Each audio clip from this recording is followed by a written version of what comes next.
We got everybody from Racing Radio on. We're going to wait 1 second for host. Our host is right there. So Jeff, you're in charge. Thank you, gentlemen, for being part of Online Race Industry Week. You're on for the next 50 minutes. Well, welcome, gentlemen. How are we doing today? Can you hear me? Break. Can you hear me? Hey, come in. Are you loud and clear? We got you loud and clear, Jeff. All right. How you doing, Good Jeff? to see you. Doing great. I'm doing great. How's things for y'all? Doing really well. Well, you guys have definitely got a whale of a program going on. So how about telling me a little bit what's been going on in your world? Because I know it's had to been a little bit different here in 2021, as far as 2020, with everything that's been happening around the racetrack. So how have y'all dealt with everything that's been kind of thrown at you this year? We know, Jeff, it's definitely been a challenge, but with the exception of a couple of months, we've been solid. I mean, I can say with, you take April and June out, and 2020 it looks okay, but obviously that's been a challenge, and it's definitely added some challenges for us trackside, dealing with customers, and we've had to change a few processes, but overall, I mean, we're very fortunate to be where we're at. Well, with that being said, I mean, you guys have been around for a long time, and I think the thing that's kind of interesting to me, I've been around a long time, and I know that there's been a evolution of car to pit, and the involvement of all the modern technology that keeps going on and on and on. The things were kind of big and bulky at one time, but tell me a little bit about the history of, racing radios and where this technology has led to. Well, as you know, you've been around this a long time, and my father started racing radios back in the 70s, and he was approached by a driver. It was named Frank Warren. You remember him. He came by the office, and he was trying to get his radios to work, having issues. So he invited him to the NASCAR race down at Atlanta Motor Speedway, and they were able to solve the problems. And then they were approached by NASCAR to work on some of their issues, and they were able to get that situated for NASCAR, and it opened up the door for us to start doing business with other teams in the garage, and it just kind of blossomed from there. And from stock cars, we went to road racing, the open wheel, and grassroots racing. And in '79, we actually incorporated the company, created racing radios at that point. And of course, as you know, in the '80s is when NASCAR really took off, and that was we were right there with it, and NASCAR as well as IMSA, kart back in the day. I mean, we just kind of grew with it at that point. And, like I said, racing radios is a division of Diversified Electronics. So, we're in a lot of different markets, Jeff. I mean, Motorsports is just one division we have. We're very large in public safety, transportation, with airlines, the railroads, utility companies, Duke Energy and Southern Company. So we're very diversified, just like the name says. And we've just, evolved with the sports throughout the years. Okay. With all of that being said, how did you wind up deciding to, I won't say partnership with, but maybe that's the way you want to put it, with Motorola? I mean, there had to have been other opportunities and other companies out there. What makes Motorola and your organization, so strong together? Well, my father actually worked for Motorola back in the '60s, early '70s. He left there and went to work for an MSS, a Motorola Service Center, which he later purchased. But back in the day, they didn't have Motorola dealerships. They just had Motorola service centers and parts dealers. So he actually left Motorola to go develop the parts business there. He was a national parts manager for Motorola. And, in the mid to late 80s, they started the Motorola dealership program, where they actually opened up a portfolio to the dealers. And Diversified was actually one of the first dealers signed on with Motorola. And, you know, it's the best product in the business. I mean, it's the backbone of every system that we sell. And, you know, it's a long-standing relationship, like I said, with my father back in the 60s, early 70s. So, I mean, we just, we bleed Motorola. What can I say? Well, I'm going to ask a little bit more of a technical question, if I may, to Anthony. And, you know, the challenges that I ran into in the early days, and that I'm sure have kind of followed us. We do have every now and then a little bit of problem. It's just the idea that you just can't grab one of these radios and not have it licensed. And the other thing is the idea of having bleed overs. I mean, some of these guys of some of these local short tracks may not have as good equipment as you guys maybe can provide. They're always trying to cut a corner. But can you kind of address, you know, the reason why, you know, understanding who's on what frequencies and how that kind of works. And sometimes it's not a good idea to kind of like go to your local, I don't want to pick on, I'll use Bass Pro. Let's go to a Bass Pro store and try to make what they provide out in the woods for a racing operation. I mean, I know everybody's looking for a way to save $1 because Motorola is not cheap. And if you're going to do it right, you know, you got to pay for it. Yeah, there's a lot of different ways to look at it.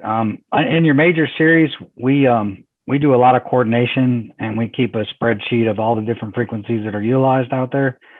But when it comes to short track, it's kind of a free for all out there.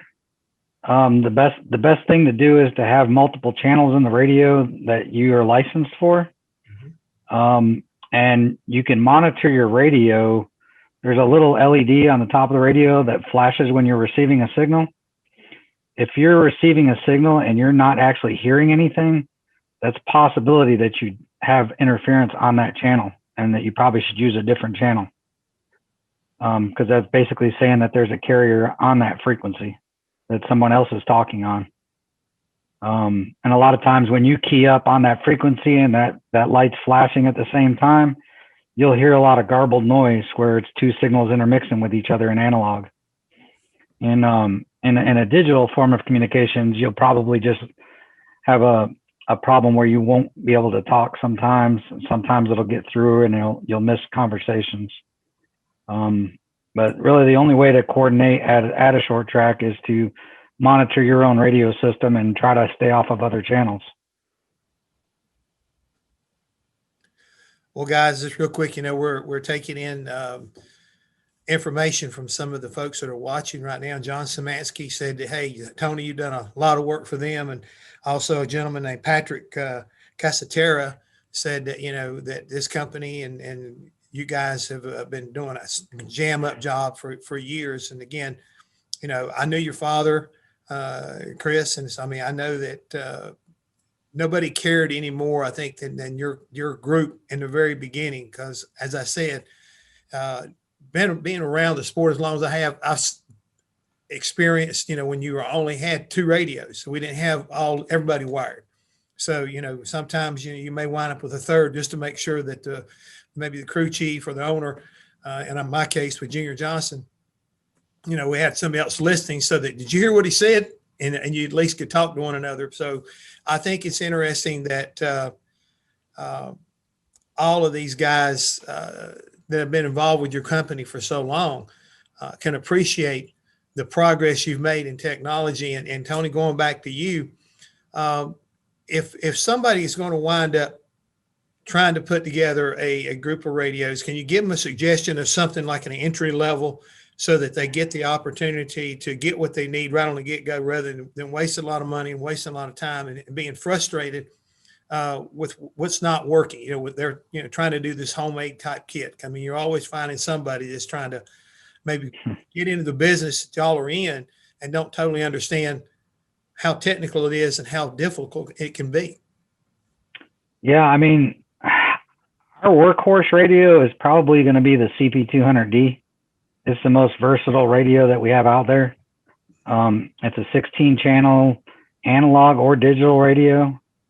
And, you know, the accessories are 2-prong accessories, which are pretty reliable. All the products that we make to go with it are pretty much bulletproof. They're designed to work with that radio, and for the price point, you're looking, less than $500 for a radio.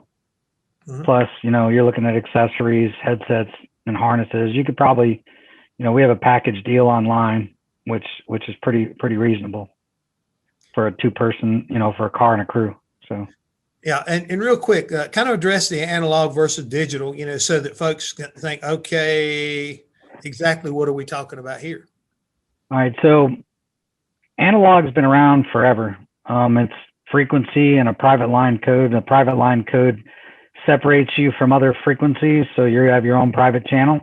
That private line code can be either a digital PL code or a tone PL code. When you get into digital communications, we're now transmitting ones and zeros instead of an analog sine wave. So when you get to ones and zeros, you actually can have, 2 channels on the same frequency in a digital mode on alternating time slots, which allows you to be more of a narrow band frequency than an analog frequency, where analog can be narrow banded to 12.5 if you kc of frequency. If you go to digital, you can be down to 6.25, and you can have 2 channels legally on one frequency. Plus, digital gives you a lot more battery life because you're only transmitting ones and zeros, so it's not a constant transmit, so the battery lasts longer. And it also gives you an extension of range where your frequency in analog, you only get to the fringe of the coverage and you hear a lot of static, where in digital, it'll be clean audio all the way to that fringe of coverage, and then it'll just drop off. So those are the advantages and disadvantages of analog and digital. Okay.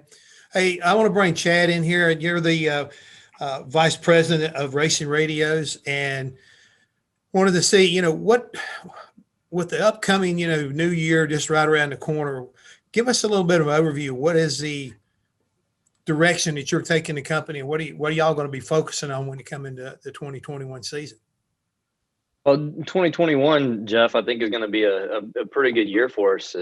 We've kind of seen where 2020 was and had to adapt, with a lot of the things that were going on with our trackside service and how to deal with customers and how to take our business to the next level. And I think in 2021, we're going to be able to really, amplify that and put a little bit more focus on how we can take care of our customers at the track. That's what sets us apart from a lot of people, is we're able to get to the track and get to see the customers and see our product out there in the field working. So I think we're going to be able to get out in the field a little bit more and get to some more events and see people and focus on our customers, which are the most important piece. But we've also got some new products that we're looking at bringing in for 2021 as well that should help us move forward in the future. And I know Stephen can elaborate a little bit more on where those products are going to be and which products are out there. Yeah, we've got several new products coming out this year. Actually, one of them came out early or a little bit late last year, but we've got an 8-man intercom system that we're introducing back into the lineup this year. We've got a new 2-man intercom system going in, and as well as we have a new handheld radio released by Motorola. It's the CP100D. It goes in line with what Tony was talking about earlier with the digital radio. Just comes at a little bit lower price point. It should make it a little bit easier for some of our more budget-friendly customers to be able to attain and kind of upgrade from an analog system to a digital radio. We've got several other smaller, I would say smaller, but different accessories that we've come up with, an easy install helmet kit that we released this year. Makes it a lot easier for guys when we're not at the racetrack, that they can throw that in their helmet. It's really easy to do. Just several other things. We've got, we got new stereo earpieces that we've come out with this year with an extension.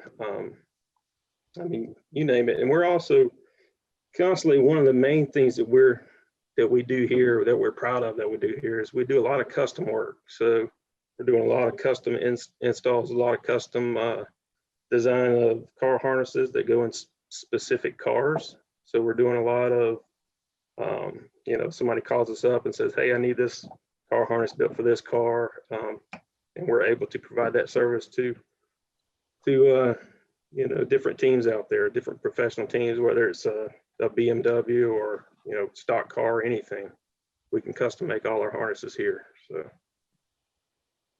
Ron, with what you just shared with us, one of the questions I do have is you mentioned the stereo earphones. Is that something that, along like the helmet installation kit, is this something that can be applied to soft earplugs, or do they need to be custom made earplugs for the individual? No, we have our standard foam earpieces that are stereo, but we also can do a custom mold. I mean, ultimately, if you're going to get into this, do this for the long haul, you want to go with a custom ear mold because it's going to help save your hearing a little bit. But we do have the standard foams available also.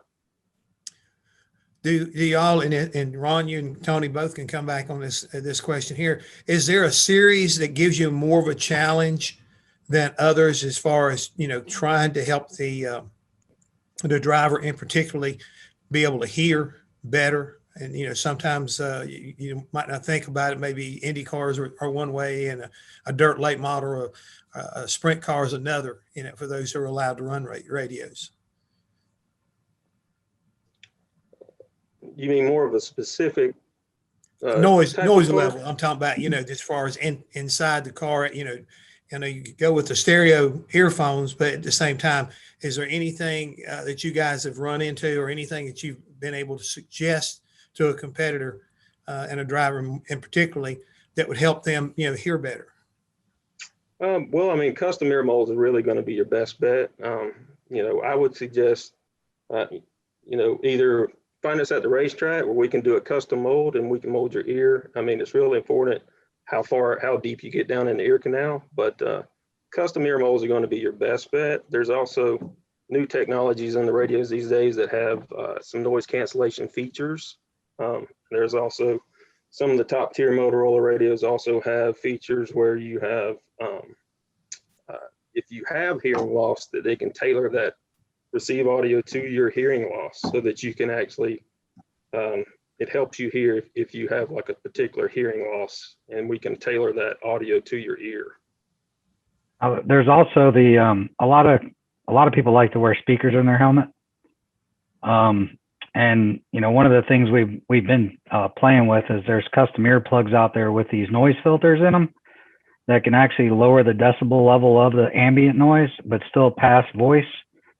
So they could wear those custom earplugs inside of the helmet with speakers to give them more hearing protection and turn the volume down on the radio to where they're not adding more noise to that environment. So there's several different options they can look at. Yeah. Very good. Hey, real quick, I don't want to leave this gentleman out, and I believe I'm going to say this right. Ron Zavendor, as far as the CEO of Discovery Parts. Yes, sir. How are we doing today, sir? Doing fantastic. How about you? I'm doing great. Would you like to share with us, how you're matched up here with racing radios? Sure. The relationship with racing radios was not something that we even searched or sought out for. It was a customer request. So our company's organic growth happened through racers having a need of something. I do not have 30 people in an acquisition and purchasing department buying one of everything and doing all the testing. What I do have are the best customers that say, I have this in one of my other cars and it is awesome. You need to carry it. And that is how our relationship with racing radio started. So we had other people with other suppliers that once we started carrying and stocking, and now we are Racing Radio's stocking warehousing distributor. So we have all the inventory and we stock here in Atlanta Motorsports Park, and our Trackside Sport division has their own inventory. It was all because of our racers saying the quality of this is better than what we see in a lot of the other ones out there. The one edge that I think we have with racing radios is you can go in, we can do 5 clicks and you'll have a tracking number of your radio system on the way to you. Or I need a custom push to talk harness with open wires because I'm going to tie into X, or I need a specialty length harness for this application. Because the harnesses are done in Georgia, made in America, which is a very, very important thing to us, is the ability of making that item custom. I don't want to see a beautiful tube frame build and 6 feet of wires coiled up underneath the dash, just hanging around for a mechanic to get their elbows caught on as they're working on the car. Right. So racing radios fulfilled all those little check boxes of what we need, and it's been a great 10+ year relationship. Well, that's great to hear. Again, I was kind of curious, exactly where the tie-in came in, but now you explained that quite well. I know we got a pretty large group here with racing radios. I do not want to leave this gentleman here out because again, he is kind of, I guess, entrusted with what can you do to get our product out even more. And I'm going to bring in Chris Johnson, the marketing manager with racing radios, and tell us a little bit about your challenges as far as your job goes, Chris. And again, welcome to the panel here today. Hey, thanks, Jeff. Yeah, I mean, so I've worked with racing radios probably about 6 years, and I came on full-time as the marketing director 2 years ago. And when I came on, I mean, it just made my job easy as a marketing director because, I mean, the brand is there, the quality is there. I come in, they make these pieces in-house. It's a high quality build. So, I mean, the product, like Ron said, it sells itself. So it's just, coming in, family owned and operated, working with the Thorntons has been just amazing, and everybody at the Racing Radios family.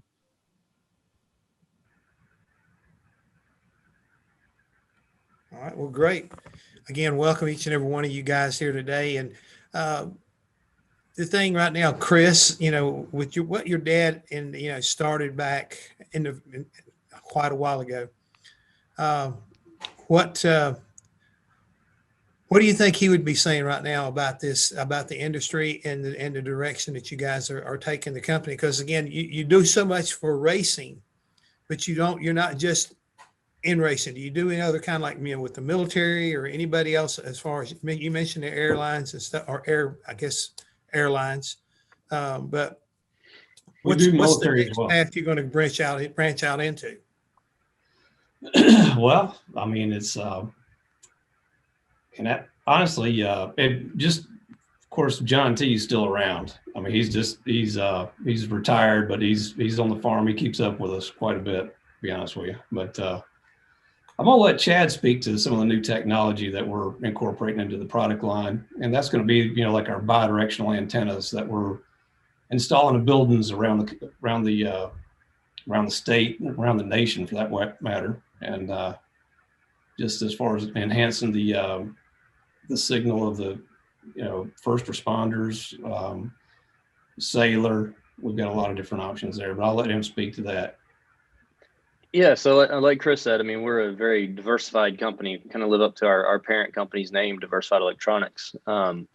He mentioned in the commercial markets where we're doing BDA systems where we amplify public safety signals inside of buildings. It's very large in the construction industry as well as manufacturing and everything. But I'll tell you something that's pretty interesting, and Tony can jump in on this too in a little bit. But we've been able to take our everything we've ever learned from racing, and we're now moving into different kind of sports, like where we have communications in college baseball, and college football, and different sporting venues around the world, where we do what we call a coach to player, coach to catcher type system, where they're able to improve game speeds and things like that. And that's all stemmed from everything we've learned in racing and relationships that we've developed over the years in racing. And there's a lot of neat things we do like that, but that's hopefully something that we're going to be able to push even further down the road coming 2021 through that program. But it's, there's a lot of interesting things we've done. Like Chris said, and a lot of it stemmed from racing into the military, communications and hearing products and things like that we've developed, all based off of our, experiences in racing. It's all come, full circle here into this industry. Yeah, so I can expand a little bit on that coach to player and coach to catcher stuff. Coach to catcher is actually implemented in the NCAA as they can use it in gameplay. So the coach talks to the catcher, gives them information about the player that's coming up to bat, provides pitch information to the pitcher so they don't have to slow the game down by using hand signals. I know currently it's being used in the SEC and the ACC in gameplay, and it's open to anybody that wants to use it in NCAA. And coach to player in college football is used in practice. There's probably about 20 schools right now using it for practice. And basically, it allows the primary and backup quarterback to get the same feedback from the coach at the same time during practice. And it's communications into the helmet. We also developed what's called a remote ignition interrupt system for Monster Jam, where you can actually shut the truck off with a radio. We designed that several years ago, and there's opportunity to use that for other sports and venues if that's a need for anybody. Another thing that we worked with Motorola this year, they launched a new product called Nitro. And what Nitro is a citizens broadband radio service. It's a new frequency spectrum that is open spectrum and monitored by what they call a SAS, where they can control the frequencies and assign you a certain frequency and that be monitored to where you can provide data and voice, which is basically like a private LTE system. What we did was we took that and launched that with one of the NASCAR teams to be able to provide them that final mile of internet connection from the hauler to the garage box to the pit box wirelessly so that they don't have to rely on any wired connections, which gives them a backbone that's more reliable than what they previously had. So we work with them all year. Everything's been going really well. And now we've opened it up to any other teams that are interested in talking to us about it. Yeah, and that all crosses over from all the companies that we have and different technology and different experiences. We can pull people from all different angles of our business to pull into other industries where that's kind of something that we would typically deal with on our commercial side, and we're able to pull that expertise in and tie it into racing. So we're very beneficial and very resourceful with the resources that we have available to us here. Yeah, it was a use case that Motorola never thought about. Question here is, I know that you guys have done a lot of work, I think, in the area of voice activated microphones. So you don't have to have that push to talk.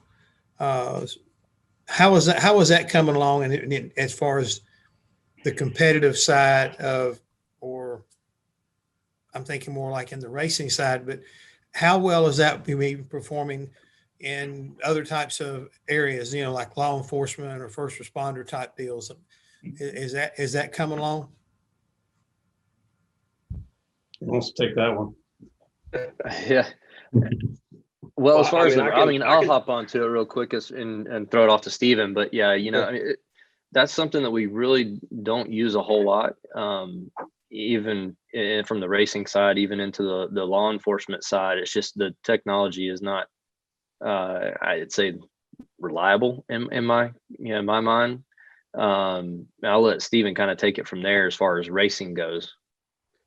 Yeah, as far as voice operated transmit in the racing industry, it's really tough just because it's so loud out there, and it's really hard for the radios to distinguish between your voice or a race car going by or somebody running a wrench or whatever it is. We do have some voice operated features in some of our intercom systems where it's not quite as imperative that like a radio doesn't dead key up all the time, but it's really hard to do that. It's in such a loud environment. So it's something that we try it out on occasion, but it's still not quite where it needs to be to really be useful in like a race car or somewhere at the track like that. Okay. So, with you guys being in around the business as long as you have, from y'all's vantage and viewpoint, what's the most memorable moment maybe in the history of racing radios or diversified electronics that this kind of stands out, that you guys are able to either come up with some idea to kind of revolutionize the whole sport, or to me, I'm just fascinated about the fact that you guys are working with the baseball guys and other sports to be able to have, communication with catchers and I'm sure football players at the same time by radio communication, which again, old school guy, it was all hand signals, hand signals or shuttling guys in and out. So that to me is something that's like, okay, I knew something like that was going on, but I didn't realize to what degree. Also, the most memorable moment or product that revolutionized racing radios. That's a good one. There's so many of them. It's really hard. I mean, and you brought up a good one there, Jeff, with the whole, the coach to player deal, because that's something that's really, revolutionized, our company and what we've done, just because, people came to us with our expertise and said, hey, is this something that you guys could possibly come up with and do? And, we went through and pulled every resource we could and came up with it and, built a product in house. And to me, that's something that's huge. And it was very personal to myself and everybody that you see on this call right now. I don't know if Chris has something else that he might, think of. But I know that I just want to interject one thing. That coach to player opportunity was born in NASCAR through relationships. Yeah, true.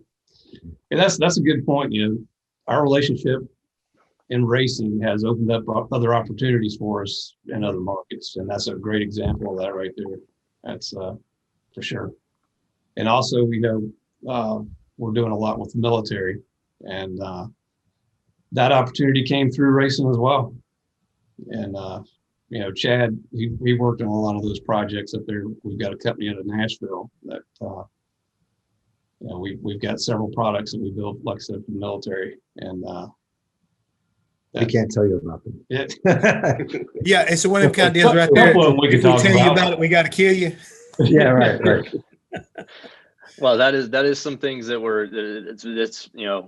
it makes me proud, and as a company, it makes us proud. We do have some products that were on some very, very important missions to the United States in the history of the United States over the last 10 to 12 years. So that's pretty, that is pretty cool. Yep. Well, also one of our viewers, listeners, however you want to quantify it, John wanted to know, I wanted you to speak to the at-track service. I mean, how huge that is. I mean, as me being involved in racing every now and then, you may check something out at the shop and it's great. You get to the racetrack and all of a sudden it's not great. And I know back in the early days, we had to have a couple of spare radios sitting around just because we were always having issues. Not your fault. It was just part of that process of evolution. And we didn't have, I don't think, as good, and we didn't probably treat the radios as good as we do now. And they weren't used to the vibration. So, but you came up with the at-track service to where if you have a problem, all the way up when you get on the line, sometimes you're plugging a driver in and for whatever reason, the push to talk button doesn't work. But you guys are a lot of times, correct me if I'm wrong, you're there on the spot and you got pieces and parts that sometimes, make the difference between whether you can start that race and hear and communicate or not. So in the past, we were always trackside helping everybody, but with COVID this past year, it's been a little bit difficult. Mm-hmm. We're hoping that we can get back to that, but yeah, at all the major events that we travel, being there to help get everybody to the green flag has always been a lot of work. Absolutely.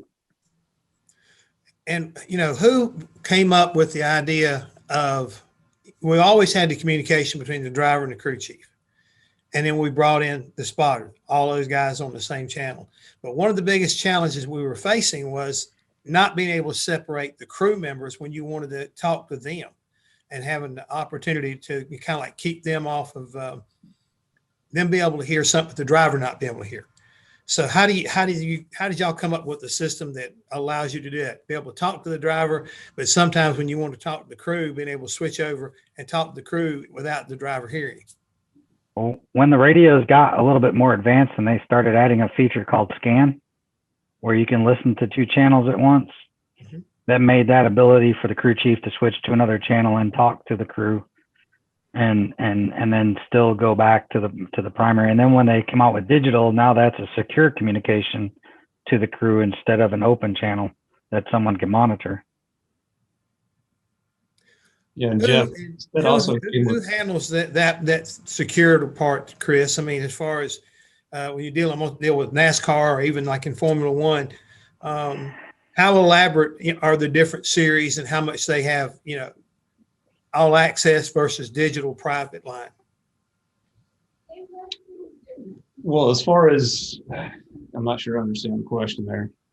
Well, the question is, every series I'm sure has I know in NASCAR at one time, they will not let you, have a private deal and conversation going on. You can't, they got to be able to digital channels, get in. yes. They got to be able to get in.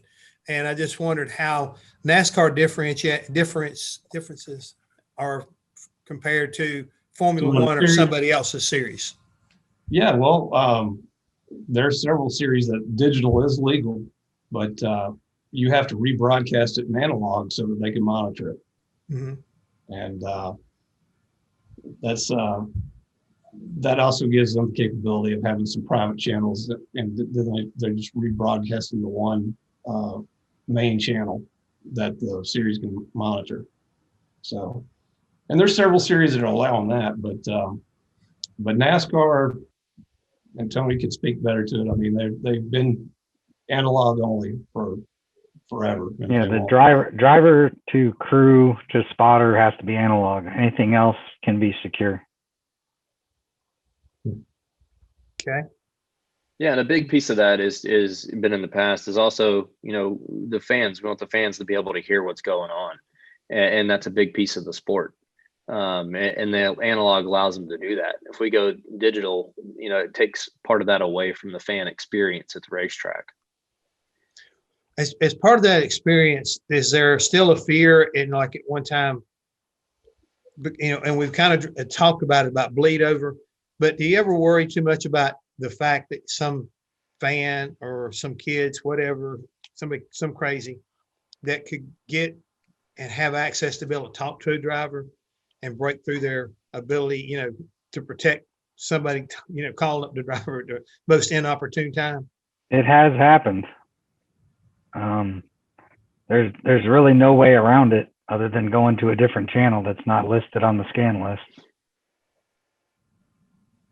Yeah, but if it, that's the big difference, staying analog, it does give that ability. That is one advantage if we were able to go digital with drivers and series that do allow that, is it gives us the opportunity to keep that from happening. Unfortunately, there has not been that many incidences in the 20 years I've been out there. Yeah. With all of that being said, how many in the racing world today, I'm sure somebody's going to say, well, yeah, this will be the wild question is, how many licensed channels are there? I mean, well, it's in a book called Part 90 of the FCC code, but it goes from 450 megahertz to 470 megahertz, and it's split up by 12.5 kc channels. So for every 12.5 kc from 450 all the way to 470, which is a lot of channels, but there's certain parts of that area where you can't use, like I think there's certain areas that are not allowed to be licensed, but it's coordinated around the country. And if you go through the FCC, they can license different frequencies, but they like to license them by latitude and longitude of the racetrack. So you have to pretty much know where you're going and get your license done that way. And that will cover the United States, Canada, Mexico, and places like that. Even, if you're in North Carolina and you get a license there, it still works once you travel abroad. It's good for the U.S. Like if you go to Canada, you got to submit your frequencies to Industry Canada, which is another licensing group like the FCC, and you have to pay for that. Same with any other country. They all have their own coordination. So if you travel internationally, you'd have to coordinate with that country. The FCC in the United States, the license is more like a driver's license. It just gives you permission to operate. It doesn't say that you can tell anybody to get off of it. You just have to coexist. But it just gives you that legal option of being able to use it without getting in trouble with the FCC. That's kind of fascinating, but yet still kind of scary. It's you can't tell somebody when you're trying to run a race. I don't want to hear that this is the UPS man or Coca-Cola making a delivery to the local 7-Eleven. Right. If you both have FCC licenses, you just have to work it out, and you don't really want to get the FCC involved. So you ask if there's a period of time that they can go to a different channel or work with you. That's usually how we try to coordinate with outside interference. Otherwise, we just change channels. Yeah, and the biggest thing with that is coordination. That's really what we're trying to look at. Okay. Well, here again, I want to make sure that our panelists out there, or participants, I should say, y'all have the ability to ask questions. So if you've got anything for these gentlemen or anything we haven't been, touching on, please, like I say, shoot us a email so that we can involve you and make sure we get everything out there that you're kind of looking for as far as racing radios and diversified electronics. I do see a question on there, and I'll see if I can get Stephen to answer it. But and this is one that we see a lot of actually. But it's the UHF versus VHF at road courses, and likewise, what are the advantages there, Stephen?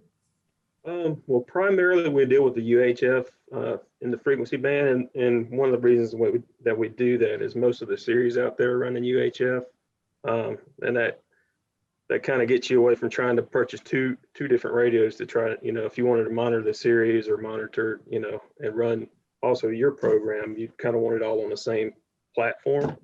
As far as UHF goes, UHF penetrates like through buildings and stuff a little bit better than VHF. VHF works a little bit better on a flat range, like a long range, but when you start going into altitude changes where you have hills and stuff at different courses, that's where you're going to run into issues with the VHF radio. So primarily we use UHF here in the racing in the US, but VHF is still an option to use.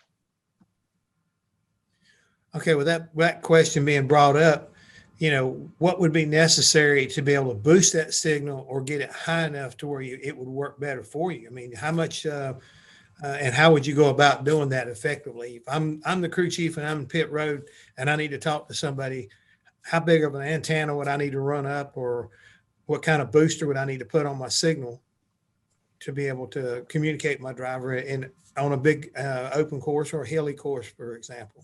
Right, on a hilly course there, well, I mean, it really kind of depends on the budget that you have, honestly.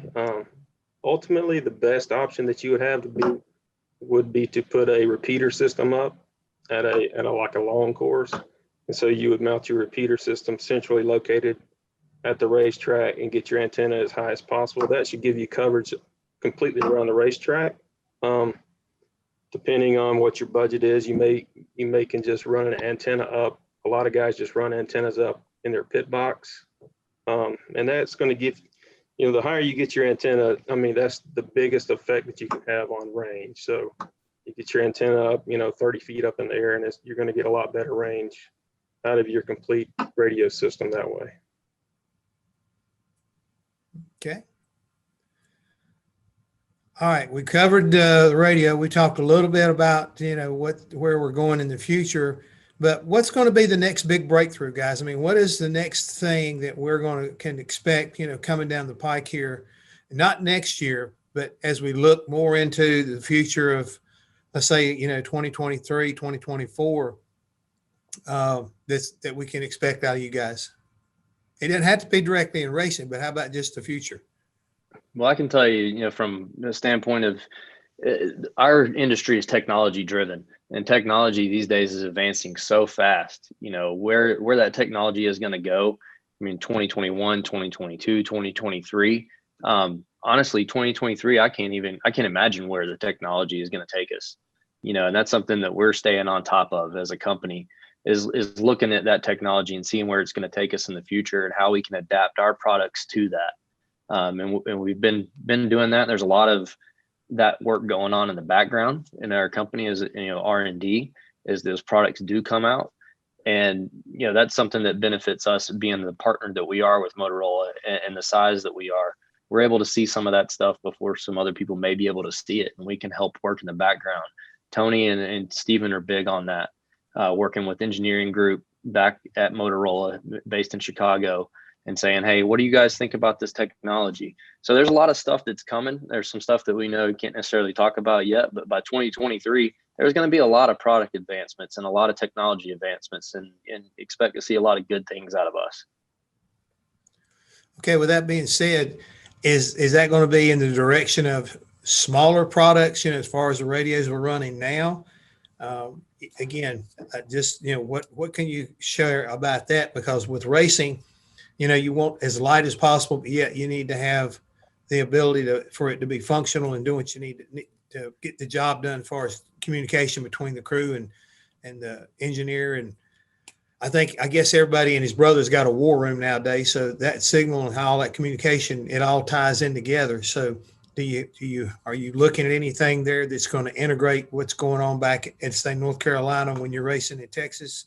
Well, I think that nitro technology is a big wave of the future, because that can be linked back to the shop.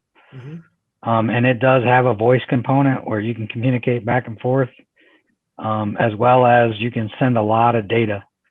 It's as fast and can send more data than Wi-Fi.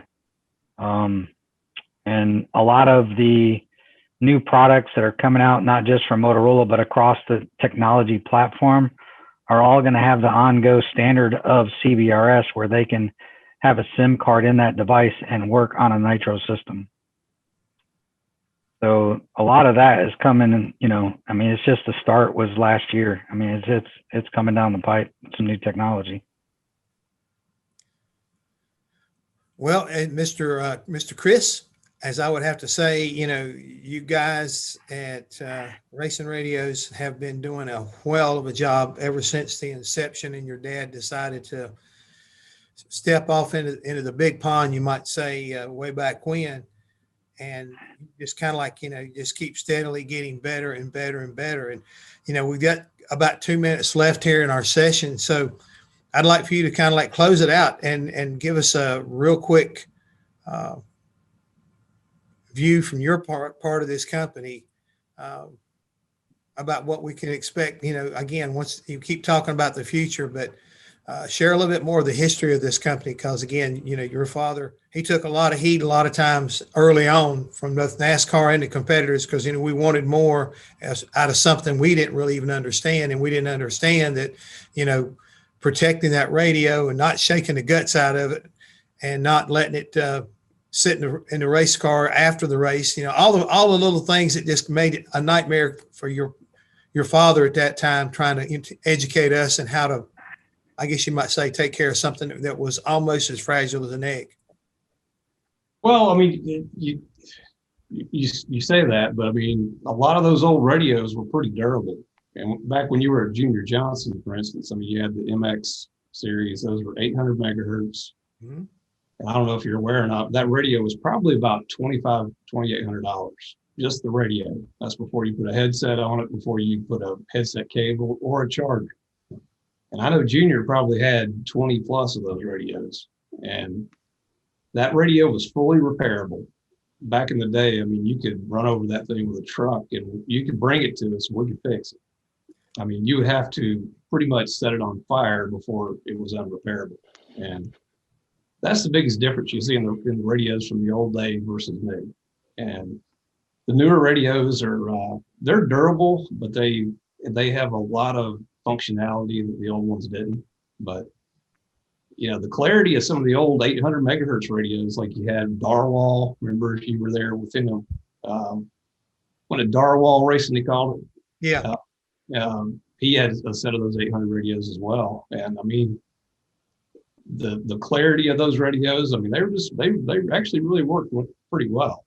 But one thing you got to remember too is one of the challenges that Dad and Jack, his old engineer back from the day, had was, the cars. They had to, you guys had to work on the cars as far as getting the wiring properly insulated, properly ran through the cars. You guys used to run solid core spark plug wires back in the day. Well, yep. That's basically it's transmitting that ignition's transmitting like a radio. So going with spiral core wires, and the evolution of the Cup car to the point now where they're bulletproof. You can put, you don't have a lot of interference or vibration in a Cup car that interferes with the radio like it used to, honestly. Yeah. So. Well, guys, thank you for your time. Again, it's been great getting caught up with you and what the future of technology is in the world of not only communication, but as far as how it's going to benefit NASCAR, and from the war rooms to just the at-track stuff. You guys have done a wonderful job. And you just, like I say, the way I look at your company is steady Eddie. So just thank you for everything you've done. And again, let your father know that, I'm glad that he took up farming. I think that's a great thing right there. He deserved it. He earned it well. But again, we really appreciate you participating. Good luck in the future. We look forward to seeing you back at the racetrack, and at least at the NASCAR tracks where I'm going to be, hopefully in 2021 a little bit more. And again, really appreciate you guys being on today. All right. Well, thanks, Jeff. Thanks, Jeff. It was good to see you. Registering on EPARTRADE is easy. Fill out your name, email, phone number, and create a secure password. Next, select your business type. Choose supplier if you're looking to display products or services and connect with buyers. Choose racing business if you're looking to find new parts and connect with suppliers. Choose race team if you own or are a member of a professional racing team.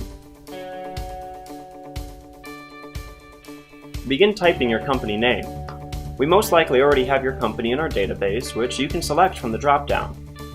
Then, enter your job title. Choose Claim Company if you'll be editing your company profile. Other members of your company can choose Join Company if they'd like to use EPARTRADE as well. You can view and agree to our terms of use here. If you'd like to receive our weekly newsletter, choose Accept. Click Register Now, and your registration will be submitted for approval. You'll need to confirm your email once it goes through. To keep our platform industry only, you'll be approved shortly after. If we require additional proof of business, we'll reach out. Welcome to EPARTRADE.